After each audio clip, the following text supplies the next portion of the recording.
Now my dad's asking me how to replace the headlight, the driver's side headlight in his Audi Q5. And to tell you the truth, I've always done it a way that I'm probably not supposed to, because I don't necessarily like removing the headlight if I don't have to. On some Audis, you actually have to remove the front bumper to remove the headlight anyway. So on this side, on the airbox side, it's extremely easy. You just take the airbox out and you got plenty of room. On this side, you do have this power steering reservoir. And I've always typically liked to, I've got extra wires here because I've got some light bars. So you won't have these extra wires laying over here. I always like to just take these two T30s out on this reservoir, kind of lay this to the side, and then get to it from the top. Let me show you. Now you're gonna need a stubby style T30 to get in here. But you simply break both of these loose and roll them out with your fingers. Now I'm gonna push this clip off. Try to get these wires out of the way and get this power steering reservoir to clear.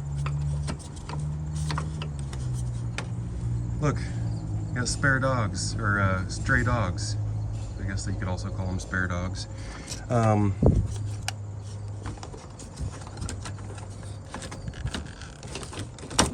So push that out of the way. And now there's plenty of room to get in here and pop this cap open. You're gonna take the door off, and now you have to go in here kind of blind. You might want to get a mirror, but I just kind of know what I'm doing. I can feel it now, I can see it now if I get down in there. Admittedly, it will be kind of blindfolded, just unscrewing the light socket and pulling it back, but let me show you so you can get a better visual.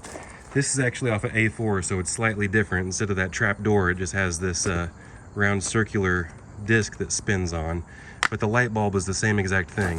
It's going to look exactly like this, and what you do is you just simply twist it a little bit, you pull it straight back, and then you unclip it.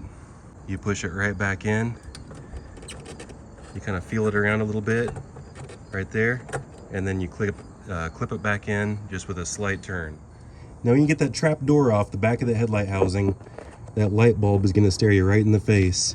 It's that big square thing. And the connector on the bottom pulls straight down. Now it is a little bit tricky to pull it off, the connector, but it does just wiggle and pull straight down like that. See how I got it off? Now, there's this little flap on the side. I don't know if I can zoom in to show you, but there's this little trigger flap on the side, and that's the thing that's holding it in. So you're actually going to have to take your finger down here and move this up to disengage it. Did you hear that? Now that flap is on the top. Now the light bulb can be disengaged. Now you do not want to touch that glass. Be very careful not to touch that glass on the new bulb. And then you just simply put the new bulb in like this, very carefully. Push it in all the way, making sure that the connector is on the bottom. Now go ahead and lock it in. I pushed that flap down. Now just take this connector and push it back into the bottom of the light bulb. You want to make sure that you don't bend any prongs or anything. You want to have enough room to push it in straight. And this is a little bit challenging looking through the camera to do it. I'm probably going to have to, I want to do it on camera because I want a showboat. But there it is. Plugged back in, and all we have to do is put the cover back on and move our reservoir back into place, screw it back into place. That's the easiest way to replace a bulb on the driver's side of your Q5. Like and subscribe.